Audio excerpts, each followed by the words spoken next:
दोस्तों नमस्कार, ये है मार्गदर्शन फॉर सिविल सर्विसेज। मैं अनुराग चौधरी। दोस्तों, घटना चक्र सामान्य अध्ययन पूर्वावलोकन श्रृंखला के अंतर्गत इस वीडियो में प्रस्तुत है भारतीय राज्य व्यवस्था एवं शासन से संबंधित महत्वपूर्ण प्रश्न, जो आपके आगामी परीक्षाओं के लिए बहुत ही उपयोगी है। इस वीडियो में हम लोकसभा से संबंधित महत्वपूर्ण प्रश्नों को कंटिन्यू करेंगे। तो आइए शुरू करते हैं आज का वीडियो। पहला प्रश्न है दोस्तों, लोकसभा के कितने स्थान राजस्थान के लिए निर्धारित हैं? तो उत्तर है 25। दोस्तों, लोकसभा में राजस्थान के लिए 25 सीटें निर्धारित हैं, जिसमें 4 अनुसूचित जातियों और 3 सीटें अनुसूचित जनजातियों के लिए आरक्षित हैं। अगला प्रश्न है, उत्तराखंड से कितने लोकसभा सांसद निर्वाचित होते हैं? तो सही उत्तर है 5। और आप देख लीजिए, उत्तराखंड से कुल 5 लोकसभा सांसद निर्वाचित होते हैं, जिसमें से 1 सीट अनुसूचित जाति के लिए आरक्षित है। अगला प्रश्न है, लोकसभा में बिहार को आवंटित स्थान निम्न में से किन राज्यों को आवंटित स्थानों का योग है? तो यहाँ पर देखिए, अब थोड़ी सी स्थिति बदल गई है और आप देखिए, वर्ष 2000 में बिहार के विघटन के पूर्व वहाँ पर लोकसभा सीटों की संख्या 54 थी। झारखंड में 14 सीटें निर्माण के बाद वहाँ मात्र 40 सीटें बची हैं। तो इस तरह से मध्य प्रदेश में 40 सीटें थी, जो छत्तीसगढ़ में 11 सीटों के निर्माण के बाद 29 बची। और ये जो प्रश्न है बहुत पहले का है, इसलिए आप जान लीजिए कि बिहार में, अब आप जान लीजिए कि इस समय जो योग है, गुजरात में 26 और असम में 14, तब 40 होगा। गुजरात में 26, झारखंड में 14 सीटें, तब 40 सीटें होंगी। मध्य प्रदेश में 29 और छत्तीसगढ़ में 11, तो मिलाकर 40 सीटें हो जाएंगी। तमिलनाडु और सिक्किम, यानी तमिलनाडु में 39 सीटें हैं, सिक्किम में 1 सीट, और मिजोरम में भी 1 सीट है, नागालैंड में भी 1 सीट है।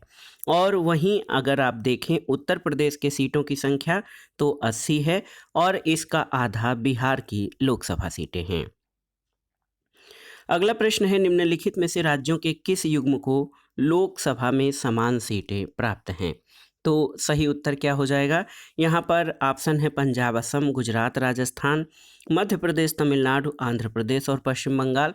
तो यहाँ पर आप देख लीजिए कि जब आंध्र प्रदेश का विभाजन नहीं हुआ था, तो वहाँ पर 42 लोकसभा सीटें थीं, और आंध्र प्रदेश के विभाजन के बाद अब वहाँ 25 लोकसभा सीटें रह गई हैं। 17 सीटें तेलंगाना राज्य को प्राप्त हुई हैं। असम और झारखंड दोनों में 14-14 सीटें हैं। अरुणाचल प्रदेश, गोवा, मणिपुर, मेघालय और त्रिपुरा में 2-2 सीटें, और मिजोरम, नागालैंड और सिक्किम सभी में 1 सीटें हैं, और यहाँ पर लोकसभा की सीटें समान हैं। और लोकसभा सीटों की संख्या के स्थान पर राज्यों को देख लेते हैं। पंजाब में 13 लोकसभा सीटें, असम में 14, गुजरात में 26 और राजस्थान में आप देखिए 25, मध्य प्रदेश में 29, तमिलनाडु में 39, इसके अलावा आंध्र प्रदेश में 25, पश्चिम बंगाल में 42, छत्तीसगढ़ में 11 और महाराष्ट्र में कुल 48 लोकसभा सीटें हैं। अगला प्रश्न है, निम्न युग्मों में से कौन सा सही नहीं है, आपको बताना है। तो यहाँ पर आप देख सकते हैं दोस्तों, आंध्र प्रदेश में जो लोकसभा सीटें हैं वो अब जो है 25 लोकसभा सीटें रह गई हैं। तो आंध्र प्रदेश में विभाजन के बाद अब मात्र 25 लोकसभा सीटें हैं। असम में आप जानते हैं कि असम में 14 लोकसभा सीटें हैं असम में। पंजाब में दोस्तों, पंजाब में जो है 13 लोकसभा सीटें हैं, बिल्कुल सही हैं, और पश्चिम बंगाल में 42 लोकसभा सीटें हैं। तो दो जो है ये प्रश्न पुराना है, इसलिए आंध्र प्रदेश में 25 लोकसभा सीटें और असम में 14 हैं। लोकसभा में राज्यों के प्रतिनिधित्व को सुमेलित करना है यहाँ पर, तो आप देख सकते हैं आंध्र प्रदेश में। तो दोस्तों, आंध्र प्रदेश में जो हैं लोकसभा की 42 सीटें हैं, 25 सीटें हैं, अभी अभी आपने पढ़ा। और तमिलनाडु में देखिए, तमिलनाडु में 42 सीटें हैं, आप देख सकते हैं दोस्तों। तमिलनाडु में कुल 39 सीटें हैं, तो तमिलनाडु में ई हो जाएगा, यहाँ पर तमिलनाडु का ई हो जाएगा। इसके अलावा आप देखिए दोस्तों, महत्वपूर्ण है आंध्र प्रदेश। आंध्र प्रदेश में कुल कितनी सीटें हैं? तो आप देख सकते हैं दोस्तों, महत्वपूर्ण प्रश्न है। आंध्र प्रदेश में कुल 25 सीटें हैं लोकसभा की, और तमिलनाडु राज्य में आप देखिए 39 सीटें हैं, तमिलनाडु में 39। महाराष्ट्र में, तो महाराष्ट्र में लोकसभा सीटों की संख्या 48 है, 48 हो जाएगा। छत्तीसगढ़ में, मध्य प्रदेश के विभाजन हुआ था, छत्तीसगढ़ में कुल 11 लोकसभा सीटें हैं। और इसके अलावा पश्चिम बंगाल में आप देख सकते हैं, पश्चिम बंगाल में कुल 42 लोकसभा सीटें हैं। तो सही सुमेलन इस तरह से क्या हो जाएगा, आप देखिए सही सुमेलन हो जाएगा आपका CE, मतलब इस तरह से यहाँ से सुमेलन जब आप करेंगे तो ऑप्शन डी आपका 3, 4, 2, 5, 1 सही उत्तर हो जाएगा। अगला प्रश्न है, निम्नलिखित राज्यों और संघ शासित समूह के क्षेत्रों में किसकी लोकसभा में केवल एक सीट है? तो चंडीगढ़, सिक्किम और मिजोरम। याद रखिएगा, चंडीगढ़, सिक्किम और मिजोरम, नागालैंड और पुडुचेरी में लोकसभा में केवल एक एक सीटें हैं। त्रिपुरा, गोवा, मेघालय, मणिपुर, दादरा नगर हवेली, दमन दीव, अरुणाचल प्रदेश में लोकसभा की 2-2 सीटें हैं। और दादरा और नगर हवेली तथा दमन और दीव संघ राज्य क्षेत्रों का आपस में विलय कर दिया गया है। अगला प्रश्न है, निम्नलिखित में से किस राज्य से लोकसभा के 2 सदस्य निर्वाचित होते हैं? तो उत्तर है त्रिपुरा से। अगला प्रश्न है, निम्नलिखित में से कौन सा एक लोकसभा का सर्वाधिक बड़ा क्षेत्रफल के आधार पर निर्वाचन क्षेत्र है? कांगड़ा, लद्दाख, कच्छ या भीलवाड़ा? तो सही उत्तर है लद्दाख। दोस्तों, क्षेत्रफल के आधार पर 5 बड़े लोकसभा निर्वाचन क्षेत्र, सबसे बड़ा लद्दाख, दूसरा राजस्थान का बाड़मेर, तीसरा गुजरात का कच्छ, चौथा अरुणाचल पूर्व और 5वां अरुणाचल पश्चिम है। और क्षेत्रफल की दृष्टि से देखा जाए तो सबसे छोटा लोकसभा निर्वाचन क्षेत्र चांदनी चौक, दिल्ली है। अगला प्रश्न है दोस्तों, डीलिमिटेशन के बाद यूपी में निर्वाचकों की संख्या के अनुसार सबसे बड़ा लोकसभा संसदीय क्षेत्र कौन सा है? देखिए, अमेठी, उन्नाव, लखनऊ या बागपत?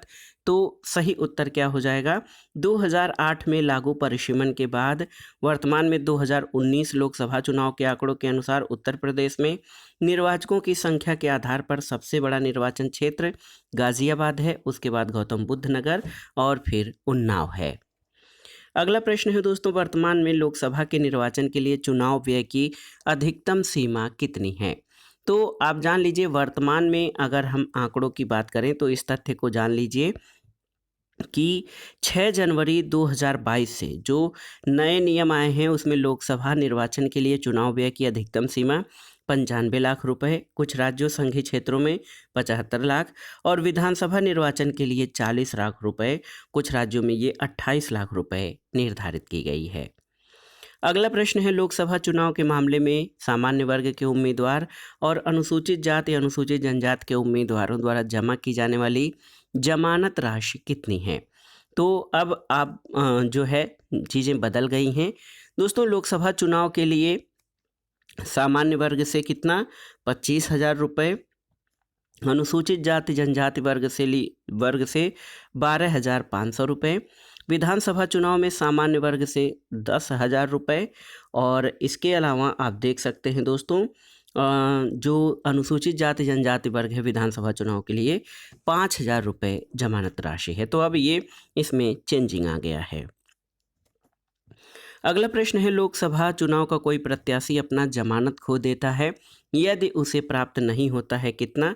तो यदि उसे वैध मतों का 1/6 प्राप्त नहीं होता है तो वो अपनी जमानत राशि खो देता है।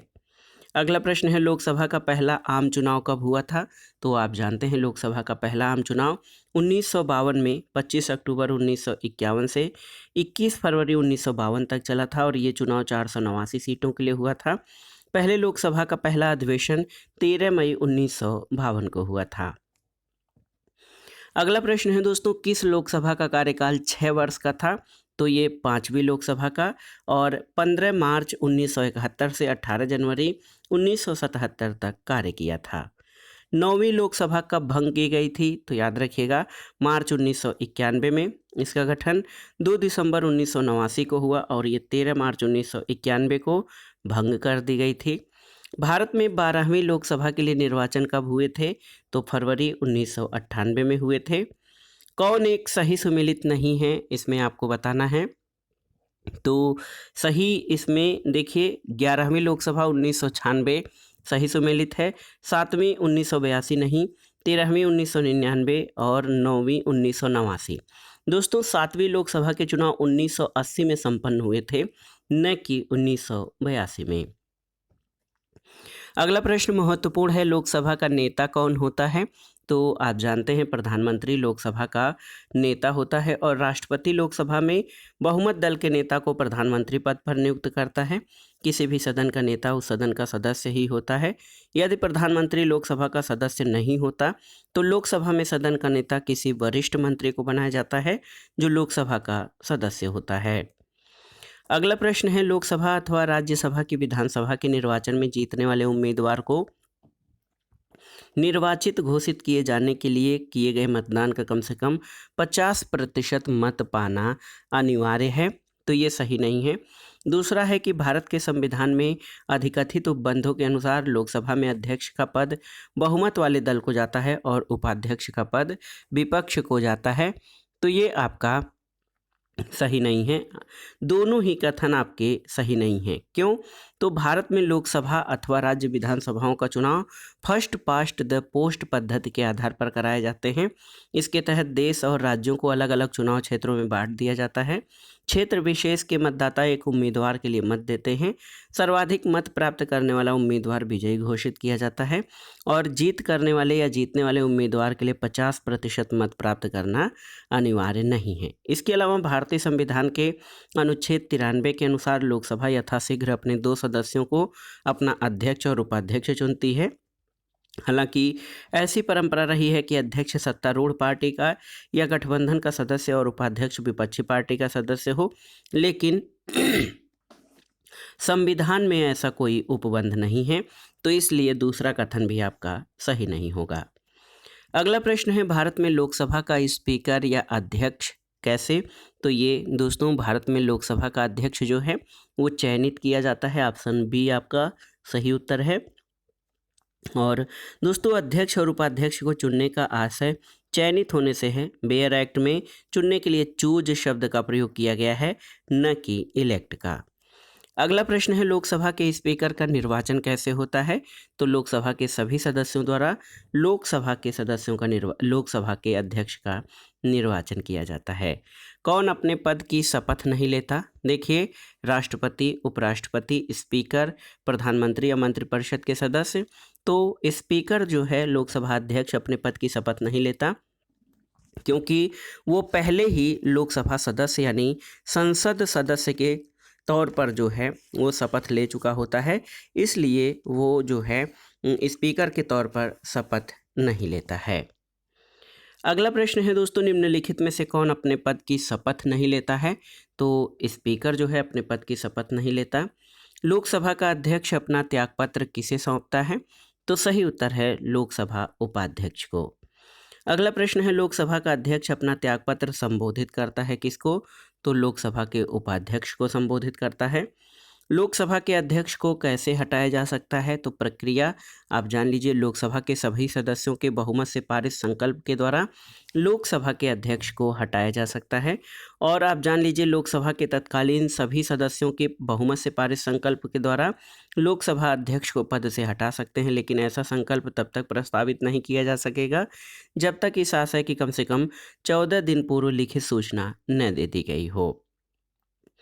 अगला प्रश्न है दोस्तों, लोकसभा के अध्यक्ष को उसके कार्यकाल की समाप्ति से पूर्व पद से हटाया जा सकता है कैसे? तो सही उत्तर है, यदि लोकसभा इस आशय का प्रस्ताव पारित कर दे तो उसे उसके पद की समाप्ति से पहले ही हटाया जा सकता है। लोकसभा के अध्यक्ष को हटाया जा सकता है कैसे? तो लोकसभा के कुल सदस्यों के बहुमत द्वारा पारित प्रस्ताव से लोकसभा अध्यक्ष को हटाया जा सकता है। अगला प्रश्न है, स्पीकर के विषय में निम्नलिखित कथनों में कौन सा सही है? देखिए, वह राष्ट्रपति के प्रसाद पर्यंत पद धारण करता है, सही नहीं है। ये आवश्यक नहीं है कि अपने निर्वाचन के समय वो सदन का सदस्य हो, लेकिन उसे अपने निर्वाचन के बाद 6 माह के भीतर सदन का सदस्य हो जाना पड़ेगा, ये भी सही नहीं है। और यदि सामान्य अवधि से पूर्व सदन को भंग कर दिया जाए तो उसे अपना पद छोड़ना होगा, सही नहीं है। और यदि वह त्यागपत्र देना चाहिए तो उसे अपना त्यागपत्र उपाध्यक्ष को संबोधित करना होगा। तो केवल यही ऑप्शन डी आपका सही उत्तर है। अगला प्रश्न है दोस्तों, लोकसभा के अध्यक्ष पद के विषय में निम्नलिखित कथनों पर विचार कीजिए। यहाँ पर आपके 3 कथन हैं। वह राष्ट्रपति के प्रसाद पर्यंत कार्य करता है अपने पद पर, गलत है। ये आवश्यक नहीं कि अपने निर्वाचन के समय वो सदन का सदस्य हो, परंतु उसे अपने निर्वाचन के बाद 6 माह के भीतर सदन का सदस्य होना पड़ेगा, ये भी गलत नहीं है। ये भी सही नहीं है क्योंकि उसे जो है निर्वाचन के समय ही सदन का सदस्य होना पड़ेगा, और यदि वह त्यागपत्र देना चाहे तो अपना त्यागपत्र उपाध्यक्ष को संबोधित करेगा। केवल 3 आपका सही उत्तर है, ऑप्शन बी। अगला प्रश्न है दोस्तों, प्रोटेम स्पीकर का क्या कर्तव्य होता है? तो आप जानते हैं सदस्यों को शपथ दिलाना, और जब कोई नवनिर्वाचित सदन लोकसभा अध्यक्ष के चुनाव से पूर्व सदन के सामान्यतः वरिष्ठतम सदस्य को प्रोटेम स्पीकर के रूप में चुना जाता है, जो कि नवनिर्वाचित सदस्यों को शपथ दिलाता है। अगला प्रश्न है, प्रोटेम स्पीकर सामान्यतः किसे नियुक्त किया जाता है? तो नवनिर्वाचित लोकसभा के वरिष्ठतम सदस्यों में से एक को प्रोटेम स्पीकर नियुक्त किया जाता है। लोकसभा स्पीकर से अपने कास्टिंग वोट का प्रयोग केवल कब करते हैं? तो जब वोट बराबर होने के नाते टाई हो, तो उस समय लोकसभा स्पीकर अपने कास्टिंग वोट का प्रयोग करते हैं, और इसको निर्णायक मत कहा जाता है। जब किसी विषय के संदर्भ में हुए मतदान में सत्ता पक्ष और विपक्ष दोनों के वोट बराबर होने के कारण टाई की स्थिति में हो, लेकिन अनुच्छेद 96(2) के अनुसार वह उसे पद से हटाने का प्रस्ताव जो है, प्रथमतः मत देने का अधिकार है, किंतु मत बराबर रहने की दशा में मत देने का हकदार नहीं है। अगला प्रश्न है, संविधान के निम्न अनुच्छेदों में कौन एक उपबंधित करता है कि मत बराबर होने की दशा में अध्यक्ष का मत निर्णायक होगा और वह उसका प्रयोग करेगा? तो सही उत्तर है आर्टिकल 100। अगला प्रश्न है, लोकसभा के प्रथम अध्यक्ष कौन थे? तो सही उत्तर है जी.वी. मावलंकर, ऑप्शन ए आपका सही उत्तर है। दोस्तों देखिए, गणेश वासुदेव मावलंकर ये लोकसभा के प्रथम अध्यक्ष थे, जबकि प्रथम उपाध्यक्ष एम अनंत सैनम आयंगर थे। अगला प्रश्न है दोस्तों, भारत की प्रथम लोकसभा के पहले अध्यक्ष कौन थे? तो जी.वी. मावलंकर थे।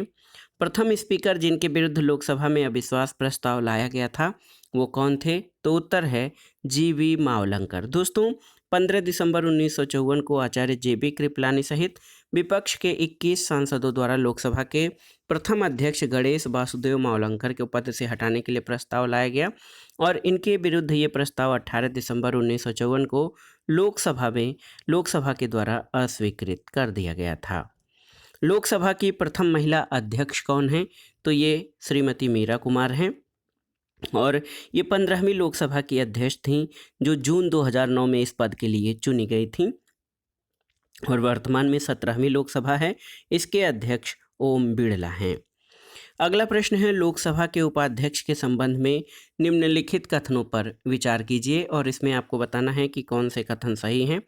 पहला कथन है कि लोकसभा के कार्य पद्धति और कार्य संचालन नियमों के अनुसार उपाध्यक्ष का निर्वाचन उस तारीख को होगा जो अध्यक्ष नियत करे। बिल्कुल सही है। ये आज्ञापक उपबंध है कि लोकसभा के उपाध्यक्ष के रूप में किसी प्रतियोगी का निर्वाचन या तो मुख्य विपक्षी दल से या शासक दल से होगा, ये सही नहीं है। तीसरा है कि सदन की बैठक की अध्यक्षता करते समय उपाध्यक्ष की शक्ति वैसी ही होती है जैसे अध्यक्ष की, और उसके निर्णयों के विरुद्ध कोई अपील नहीं हो सकती, बिल्कुल सही है। और चौथा है, उपाध्यक्ष की नियुक्ति के बारे में सुस्थापित संसदीय पद्धति ये है कि प्रस्ताव अध्यक्ष द्वारा रखा जाता है और प्रधानमंत्री द्वारा विधिवत समर्थित होता है, ये आपका सही नहीं है। तो सही उत्तर है केवल 1 और 3 सही है, ऑप्शन ए आपका सही उत्तर है। अगला प्रश्न है दोस्तों, यदि उपाध्यक्ष लोकसभा की अध्यक्षता कर रहे हों तो उन्हें एक अधिकार प्राप्त होता है, वो क्या है? तो सही उत्तर है मत बराबरी की अवस्था में मतदान कर सकते हैं। और आप जान लीजिए, लोकसभा अध्यक्ष का पद रिक्त होने पर और सदन की बैठक में अध्यक्ष की अनुपस्थिति में उपाध्यक्ष अध्यक्ष के तौर पर कार्य करता है। संसद के दोनों सदनों की संयुक्त बैठक में अध्यक्ष की अनुपस्थिति में उपाध्यक्ष पीठासीन होता है, और अध्यक्ष की तरह उपाध्यक्ष भी जब पीठासीन होता है तो वो प्रथमतः मत नहीं दे सकता, केवल मत बराबर होने की दशा में मत दे सकता है। इसके अलावा अध्यक्ष के रूप में कार्य करते हुए वो लोकसभा के विचार विमर्श में भाग नहीं ले सकता। जब अध्यक्ष पीठासीन होता है तो उपाध्यक्ष सदन के अन्य सदस्यों की तरह होता है और उस स्थिति में बोलने, कार्रवाई में भाग लेने और किसी प्रश्न पर मत देने का अधिकार होता है। अगला प्रश्न है लोकसभा में वर्तमान उपाध्यक्ष कौन है? तो सही उत्तर दोस्तों लोकसभा में 1999 का ये जब प्रश्न था तो पीएम सईद थे, लेकिन वर्तमान में लोकसभा उपाध्यक्ष का पद जो है रिक्त था। लोकसभा अध्यक्ष ओम बिड़ला हैं। अगला प्रश्न है कौन प्रथम जनजातीय लोकसभा अध्यक्ष थे? आपको बताना है। तो पी.ए. संगमा। दोस्तों पी.ए. संगमा 1995 में प्रथम जनजाति केंद्रीय मंत्री बने थे और वर्ष 1996 में वो लोकसभा के पहले जनजाति अध्यक्ष बने थे। अगला प्रश्न है लोकसभा का सचिवालय सीधे नियंत्रित होता है किसके द्वारा? तो ये लोकसभा के सचिवालय द्वारा। दोस्तों लोकसभा का सचिवालय लोकसभा अध्यक्ष के नियंत्रण और निर्देशन में कार्य करता है। उसे सचिवालय के कर्मचारियों पर, सदन के परिसर और संसद भवन संपदा पर सर्वोच्च प्राधिकार प्राप्त है और अपने इस प्राधिकार का प्रयोग लोकसभा के महासचिव की सहायता से करता है। अगला प्रश्न है लोकसभा सचिवालय प्रत्यक्ष रूप से किसकी देखरेख में कार्य करता है? तो सही उत्तर है लोकसभा अध्यक्ष के। लोकसभा सचिवालय प्रत्यक्ष रूप से लोकसभा अध्यक्ष के देखरेख में कार्य करता है। अगला प्रश्न है दोस्तों 15वीं लोकसभा में महिला सदस्यों से संबंधित निम्नलिखित कथनों पर विचार कीजिए। देखिए, वे लोकसभा के कुल सदस्यों का 10% से कम है। अधिकतम महिला सदस्य संख्या भारतीय राष्ट्रीय कांग्रेस से है। राजस्थान से 3 महिला सदस्य निर्वाचित हुई हैं। अधिकतम महिला सदस्य उत्तर प्रदेश से निर्वाचित हुई हैं। तो यहाँ पर आप देख सकते हैं कौन सा उत्तर। तो दोस्तों ये जो मई 2019 में निर्वाचित 17वीं लोकसभा में कुल महिला सदस्यों की भागीदारी 14% रही थी। वर्तमान में अगर जो 15 जनवरी 2023 की स्थिति देखें तो लोकसभा में कुल 82 महिला सदस्य हैं। कांग्रेस पार्टी से 7, भारतीय जनता पार्टी से 42, तृणमूल कांग्रेस से 9 महिला सदस्य हैं। अधिकतम महिला सदस्य उत्तर प्रदेश से 12 महिला सदस्य हैं, जिसके बाद पश्चिम बंगाल से 11, राजस्थान से 3 महिला सदस्य निर्वाचित हैं। अगला प्रश्न है किस लोकसभा में महिला सांसदों की संख्या न्यूनतम थी किस वर्ष में? 1952, 1967, 1977 या 1989? तो सही उत्तर है 1977 में। दोस्तों 1977 में लोकसभा में महिला सांसदों की संख्या न्यूनतम 19 थी। अब तक के लोकसभा के सभी आम चुनाव में सबसे कम थी। 2019 के लोकसभा में आम चुनाव में निर्वाचित महिला सांसदों की संख्या 78 थी, जो अब तक के लोकसभा में सभी आम चुनाव में सर्वाधिक है। अगला प्रश्न है निम्नलिखित कथनों पर विचार कीजिए। पहला कथन है दोस्तों कि पहली लोकसभा में विपक्ष में सबसे बड़ा राजनीतिक दल स्वतंत्र पार्टी था। तो यहाँ पर ये आपका सही नहीं होगा। लोकसभा में नेता प्रतिपक्ष को सर्वप्रथम 1969 में मान्यता दी गई थी। बिल्कुल आपका सही है। और तीसरा है कि लोकसभा में यदि किसी दल के न्यूनतम 75 सदस्य न हो तो उसके नेता को नेता प्रतिपक्ष के रूप में मान्यता नहीं मिल सकती। ये भी आपका गलत है। केवल 2 आपका सही है, ऑप्शन बी। दोस्तों आप देख सकते हैं पहली लोकसभा के चुनाव 489 सीटों के लिए हुए थे, जिसमें से भारतीय राष्ट्रीय कांग्रेस ने 364 सीटें जीती थीं और दूसरे स्थान पर 16 सीटें प्राप्त करने वाली कम्युनिस्ट पार्टी ऑफ इंडिया विपक्ष में सबसे बड़ा राजनीतिक दल था। सबसे पहले 1969 में लोकसभा में नेता प्रतिपक्ष को मान्यता प्राप्त हुई। तो इस तरह इंडियन नेशनल कांग्रेस के राम सुभग सिंह को चुना गया था और लोकसभा में किसी दल के नेता को नेता प्रतिपक्ष के रूप में मान्यता मिलने के लिए उस दल के लोकसभा के कुल सदस्य संख्या के 10% सांसद होने जरूरी हैं। तो दोस्तों ये था आज का वीडियो घटना चक्र सामान्य अध्ययन पूर्वावलोकन श्रृंखला के अंतर्गत भारतीय शासन और राज्य व्यवस्था से संबंधित महत्वपूर्ण प्रश्न, जिसमें हमने लोकसभा से संबंधित महत्वपूर्ण प्रश्नों को रिवाइज किया, जो आपके आगामी परीक्षाओं के लिए बहुत ही उपयोगी हैं। आप इन प्रश्नों को तैयार कर लीजिएगा। दोस्तों वीडियो आपको कैसा लगा हमें कमेंट बॉक्स में ज़रूर बताइएगा। वीडियो को लाइक करें, शेयर करें और इस चैनल मार्गदर्शन फॉर सिविल सर्विसेज को सब्सक्राइब करें। वीडियो देखने के लिए धन्यवाद। नमस्कार।